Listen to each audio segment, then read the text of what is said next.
उन लोगों ने कई ऐसे फैसले किए जो कि अलोकतांत्रिक है और इस देश के लिए बहुत ही घातक सिद्ध हुए हैं। हम लोग संविधान को मजबूत करने वाले लोग हैं और कांग्रेस संविधान को कमजोर करने वाली पार्टी है। संसद में लगातार विपक्षी दलों की तरफ से हंगामा जारी है। आपको बता दें, गृह मंत्री अमित शाह के बयान के बाद विपक्षी दल जो है वो गृह मंत्री अमित शाह से इस्तीफे की भी मांग कर रहे हैं। दरअसल गृह मंत्री अमित शाह ने जो बयान दिया अंबेडकर को लेकर, उसको लेकर विपक्षी दल तमाम सवालिया निशान खड़े कर रहे हैं। हमारे साथ बातचीत करने के लिए प्रयागराज के फूलपुर से सांसद बीजेपी के प्रवीण पटेल जी। सर, जो बयान गृह मंत्री ने दिया संसद के अंदर, उसमें उन्होंने बोला कि जो विपक्षी दल है कांग्रेस पार्टी को लगातार अंबेडकर कहती रहती है, यानी एक तरह का फैशन हो गया है। अगर इससे ज्यादा भगवान का नाम ले लेते तो शायद स्वर्ग की प्राप्ति हो जाती। क्या कहें?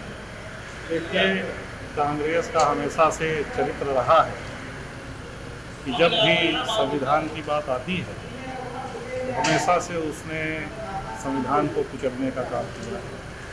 उसके कई उदाहरण तथ्य सहित आप सब लोगों के सामने हैं। माननीय गृह मंत्री जी ने कल बहुत विस्तार से कांग्रेस के समय में किस तरीके से संविधान का अपमान हुआ, किस तरीके से संविधान को उन्होंने तोड़ा मरोड़ने का प्रयास किया, किस तरीके से संविधान से अलग हटकर उन लोगों ने कई ऐसे फैसले किए जो कि अलोकतांत्रिक है और इस देश के लिए बहुत ही घातक सिद्ध हुए हैं।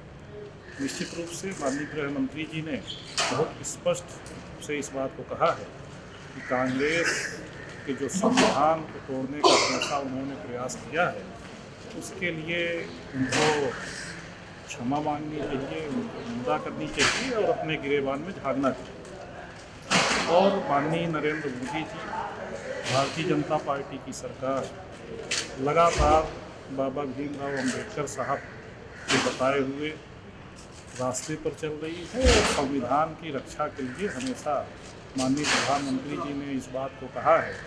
और अभी संसद में उनका जो भाषण हुआ, जिसमें उन्होंने बहुत स्पष्ट रूप से कहा है कि हम लोग संविधान को मजबूत करने वाले लोग हैं और कांग्रेस संविधान को कमज़ोर करने वाली पार्टी है। तो हमारे उनके बीच में ये बड़ा अंतर है।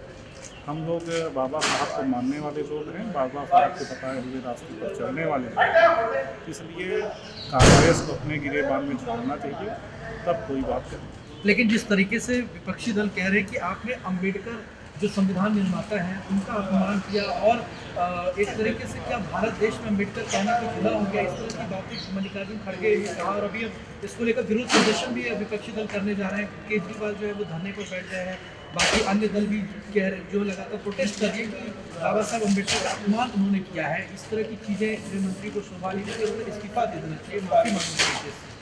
देखिए, उनके बयान को अगर स्पष्ट रूप से आप देखिए, उन्होंने इस बात को कहा कि कांग्रेस केवल बाबा साहब का नाम लेती रहती है, लेकिन बाबा साहब ने जो संविधान की रचना की, हमेशा से उसने उस संविधान को तोड़ने मरोड़ने का काम किया है। बाबा साहब को हमेशा अपमानित करने का काम किया है। बाबा साहब जब चुनाव लड़ रहे थे उनको हराने का काम किया है। बाबा साहब जब मंत्रिमंडल में थे तो उनको इस्तीफा देने पर मजबूर करने का काम किया है। तो निश्चित रूप से कांग्रेस को इन सब चीज़ों को देखना चाहिए और फिर कोई आक्षेप करना चाहिए। आखिरी सवाल ले रहा हूँ, जिस तरीके से वन नेशन वन इलेक्शन की बात हो रही है और इसको लेकर संसद में बिल भी पास हुआ, आपको क्या लगता है वाकई में one nation one election bill की आवश्यकता है इस देश में? क्योंकि विपक्षी दल घेर रही है, कह रहे हैं कि एक बिल अगर वन नेशन में लागू कर दिया जाता है तो एक तरह से लोकतांत्रिक संवैधानिक प्रक्रिया को खत्म करें, लोकतंत्र की हत्या करें। देखिए, विपक्ष के दल खासकर कांग्रेस को इस बात पर आत्ममंथन करना चाहिए कि ये बिल पर चर्चा भारतीय जनता पार्टी ने शुरू जरूर की, लेकिन इसकी सिफारिश के लिए चुनाव आयोग ने पिछले कई सालों से कई कमेटियों में चर्चा की है। आप पिछले 40 साल के चुनाव आयोग के जो तमाम सुधार हैं उसको अगर देखिए तो चुनाव आयोग ने खुद कांग्रेस के समय में भी और इससे भी समय समय पर उन्होंने इस बात को कहा है कि इस देश में अगर समय एक साथ चुनाव हो तो देश के संसाधन भी बचेंगे, देश का पैसा भी बचेगा और ठीक ढंग से चुनाव भी हो संपन्न रहेगा। तो निश्चित रूप से ये देश के लिए एक अच्छा संकेत है। और निश्चित रूप से अभी कल जब बिल आया था तो उसमें माननीय गृह मंत्री जी ने बहुत स्पष्ट रूप से कहा है कि देखिए, हम इसको थोपना नहीं चाहते। हम ये चाहते हैं कि सर्वसम्मत से ये पारित हो। ये देश के हित के लिए है, चुनाव जी। में सुधार के लिए है, लोगों के लिए है, और पार्लियामेंट का काम है कि लोगों के हित में कानून बनाना। तो निश्चित रूप से हम और आप दोनों लोग मिलकर इस पर आत्ममंथन करें, इनमें क्या क्या सुधार हो सकते हैं, किन किन बिंदुओं पर सकारात्मक रूप से आप चर्चा कर सकते हैं, उसकी आप चर्चा करिए, उस पर सुझाव दीजिए। जी। सब लोग मिलजुल कर फिर इस बिल को आगे बढ़ाने का काम करेंगे। इसीलिए उन्होंने जेपीसी में उस बिल को भेजने का काम किया कि पहले विस्तार से चर्चा हो जाए।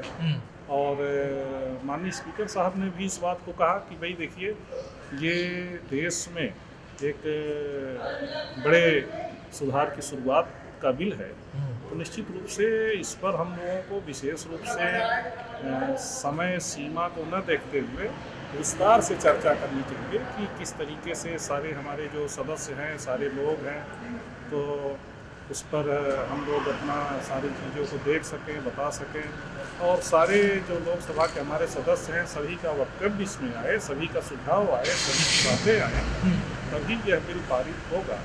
तो निश्चित रूप से भारतीय जनता पार्टी ने और सरकार ने बहुत खुले रूप में और बहुत सकारात्मक रूप में इस बिल पर चर्चा करने के लिए लोगों से आह्वान किया। जी, धन्यवाद सर। तो ये हमने बातचीत करी प्रयागराज के फूलपुर से सांसद प्रवीण पटेल से। के साथ हिमांशु दुबे, डेली 24 भारत, दिल्ली।